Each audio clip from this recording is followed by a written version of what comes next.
Welcome to Eshwar form. ఈరోజు ఈ వీడియోలో మనమైతే మన కోళ్ళన్నిటికైతే మనం వ్యాక్సిన్ అయితే చేసుకుంటున్నాం. ఎందుకంటే సమ్మర్ స్టార్ట్ అయింది కాబట్టి మనం అయితే వ్యాక్సిన్ అయితే చేసుకోవాలి. ప్రతి కాలం మారినప్పుడల్లా వ్యాక్సిన్ చేసుకోవాలి. నేను చేసే వ్యాక్సిన్ వచ్చేసి R2V వ్యాక్సిన్. ఇప్పుడు మన ఇచ్చిన మెడిసిన్ ని మనం కూలింగ్ లో మాత్రమే వేసుకోవాలి. R2 వ్యాక్సిన్, లైవ్ వ్యాక్సిన్, ఏ వ్యాక్సిన్ అయినా కానీ. అందుకని మనం గ్లాస్ లో కూల్ వాటర్ తీసుకుంటున్నాం.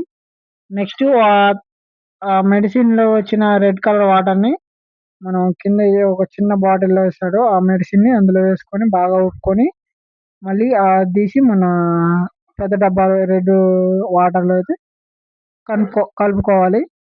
కలుపుకొని దాన్ని మనం కోళ్ళకైతే కూలింగ్ లో పెట్టి ఇచ్చుకోవాలన్నమాట. అది కలిపిన ఒక హాఫ్ అన్ అవర్ లో మాత్రమే ఇచ్చుకోవాలి. ఎక్కువ లేట్ అయితే వ్యాక్సిన్ అయితే ఖరాబ్ అయింది. 3 నెలలు దాటిన కోళ్ళన్నిటికీ మనమైతే 0.5 ml అయితే నేను వేసాను. చిన్నపిల్లలకైతే 0.2 ml అయితే వేసాను. పెద్దవారికి కూడా 0.5 ml వేసుకోవాలి, రెక్కకు కానీ బోరకు కానీ. ఓకే ఫ్రెండ్స్, మన వీడియోస్ మీకు నచ్చినట్టే అనుకుంటున్నాను. ఇలాంటి మరిన్ని ఇన్ఫర్మేటివ్ వీడియోస్ కోసం మన ఛానల్ ఫాలో అవ్వండి.